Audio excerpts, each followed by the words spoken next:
हर हर महादेव। ओम नमः शिवाय। साथियों, स्वागत है आपका हमारे चैनल साहित्य संगम पर, जहां आप सुन रहे हैं शिव महापुराण। तो आइए प्रारंभ करते हैं शिव महापुराण के द्वितीय खंड का द्वितीय अध्याय। अब ब्रह्मा जी ने कहा कि हे नारद, मुझे इस प्रकार मोहित करके धर्म के पुत्र सत्य को चिंता हुई।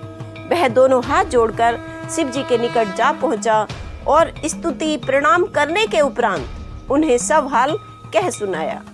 उसकी प्रार्थना पर हम लोगों को विरुद्ध व्यवहार से बचाने के निमित्त भगवान शिव शीघ्र ही हम लोगों के बीच में प्रकट हो गए। उन्हें देखकर मैं तथा मेरे पुत्र बड़े लज्जित हुए और कामदेव भी बहुत लज्जित हुआ। उस समय शिव जी ने मेरी ओर क्रोधपूर्ण दृष्टि से देखते हुए कहा, हे ब्राह्मण, तुम ऐसे कुमार्गगामी क्यों हो गए? तुमने श्रेष्ठ बुद्धि को भुलाकर अपनी पुत्री से भोग करना चाहा।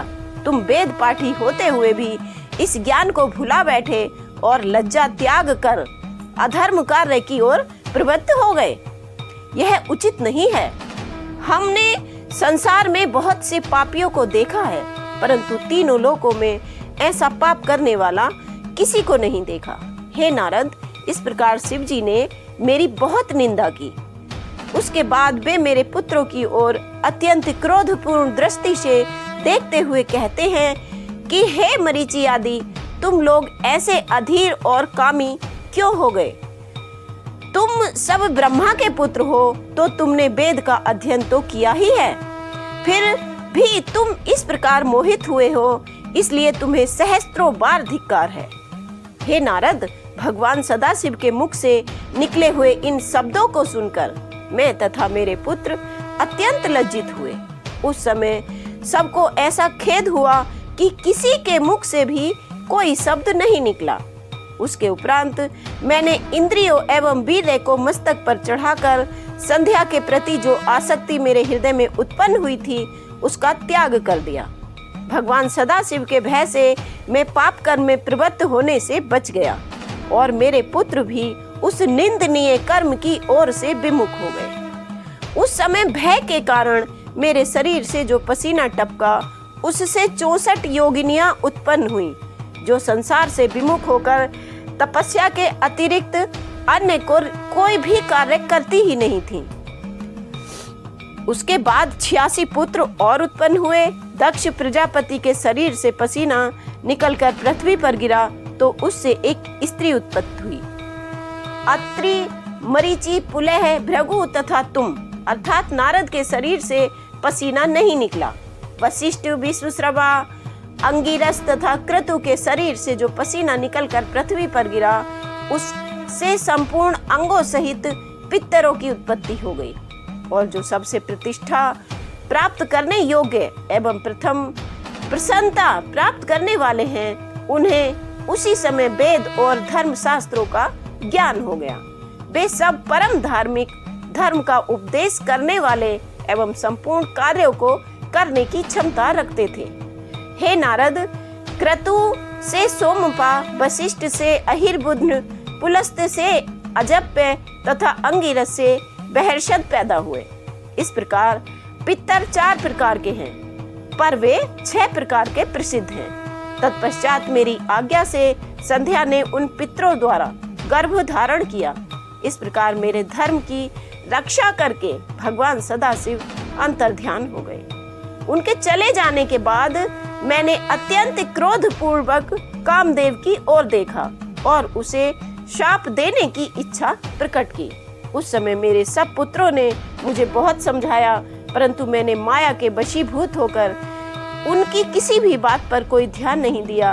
उस समय मैंने मनमत से कहा, अरे मूर्ख, तूने ये क्या दुखदाईपन किया जो मेरे हृदय में ऐसा घोर कर्म करने की, ऐसा घोर पाप करने की और मेरा हृदय प्रवृत्त कर दिया।